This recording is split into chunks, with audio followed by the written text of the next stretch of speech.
Hello everyone, welcome back to Bright Gen education.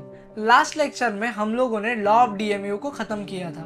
इस lecture से एक इंपॉर्टेंट आंसर स्टार्ट करने जा रहे हैं, that is law of demand. जितना लॉ ऑफ डीएमयू इंपॉर्टेंट था उतना ही रादर उससे भी इंपॉर्टेंट ही है ये आंसर। ये आंसर लास्ट 10 साल में तकरीबन 6 बार 8 मार्क्स के लिए आया हुआ है। अगर 8 मार्क्स के लिए कभी नहीं आता है तो मैक्सिमम टाइम्स ये 4 मार्क्स के लिए आ ही जाता है। तो ये आंसर बहुत इंपॉर्टेंट है, so please concentrate. Law of demand start करने से पहले हम लोग देखते हैं कि डिमांड होता क्या है। डिमांड यानी कि डिजायर प्लस एबिलिटी टू पे। डिजायर मतलब मेरी इच्छा, एबिलिटी टू पे मतलब अगर इच्छा है बट खर्च करने के पैसे ही नहीं है तो उस इच्छा का कुछ भी यूज नहीं है। तो इसका मतलब डिजायर के साथ साथ उस डिजायर को पूरे करने के लिए जो ताकत चाहिए, जो पैसे चाहिए, वो भी होने चाहिए। और लास्ट में विलिंगनेस टू परचेज। जैसे कि मेरे पास डिजायर भी है, मेरे पास पैसे भी है, बट मेरी अगर इच्छा ही नहीं है वो प्रोडक्ट कंज्यूम करने की तो मैं उस प्रोडक्ट को डिमांड ही नहीं करूंगा। ये जो लॉ ऑफ डिमांड है ये प्रोफेसर अल्फ्रेड मार्शल ने उनकी बुक में, जिसका नाम है प्रिंसिपल्स ऑफ इकोनॉमिक्स में दिया था। ये बुक उन्होंने 1890 में पब्लिश की थी।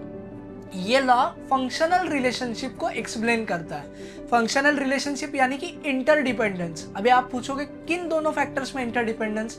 ये जो लॉ है वो डिमांड और प्राइस के इंटरडिपेंडेंस या रिलेशन को समझाता है। ये लॉ ये कहता है कि डिमांड और प्राइस में इनवर्स रिलेशन है, यानी कि जब प्राइस ज्यादा होगी तब डिमांड कम होगी, वेरएज प्राइस जब कम होगी तब डिमांड ज्यादा होगी। फॉर एग्जाम्पल, एक गेहूं की बोरी है जिसका दाम है 100 रुपए 5 किलो, तो हम लोग डिमांड कर रहे हैं 5 किलो कितने प्राइस पे? 100 रुपए प्राइस पे।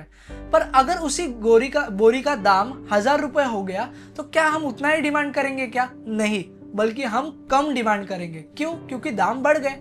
इसी का मतलब प्राइस और डिमांड के बीच में उल्टा यानी कि इनवर्स रिलेशन होता है। तो ये याद रखना, डिमांड और प्राइस में कैसा रिलेशन होता है? इनवर्स। ये बहुत बार एमसीक्यू में पूछा गया है, ठीक है।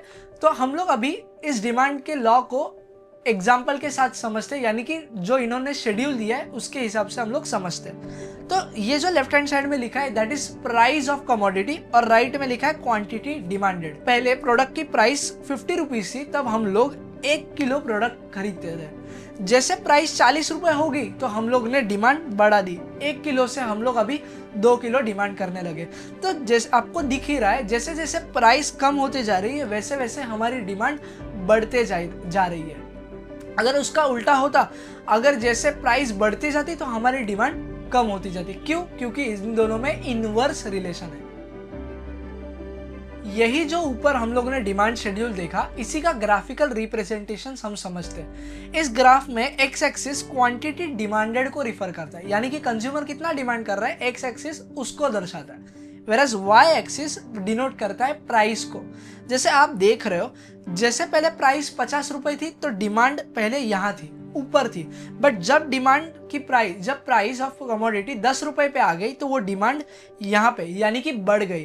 पहले हम लोग 1 किलो क्वांटिटी प्रोड्यूस डिमांड करते थे, जब अभी प्राइस कम है तो हम लोग 5 किलो प्रोडक्ट की क्वांटिटी डिमांड कर रहे हैं। तो इसी को हम लोग एक्सप्लेन करते हैं। X axis represent quantity demanded and y axis represent price of commodity. When price of commodity is 50, only 1 kg of product is demanded, यानी कि जब 50 रुपए है दाम तो हम लोग खाली 1 किलो प्रोडक्ट को डिमांड कर रहे हैं। At 40 rupees we demand 2 kg। तो दिख ही रहा है आपको, जैसे दाम कम हो रहा है वैसे डिमांड बढ़ रही है। Demand decreases with every increase in price, hence the relation is inverse relation. इसी का मतलब डिमांड और प्राइस का कैसा रिलेशन है? इनवर्स, यानी कि उल्टा रिलेशन है। इसी के वजह से जो हमारा डिमांड कर्व है वो डाउनवर्ड स्लोपिंग है, यानी कि यहाँ से लेफ्ट टू राइट, ऊपर से नीचे आ रहा है, डाउनवर्ड स्लोपिंग। या तो हम लोग इसको निगेटिव रिलेशन भी कह सकते हैं, क्योंकि हमारा demand curve left to right नीचे आ रहा है।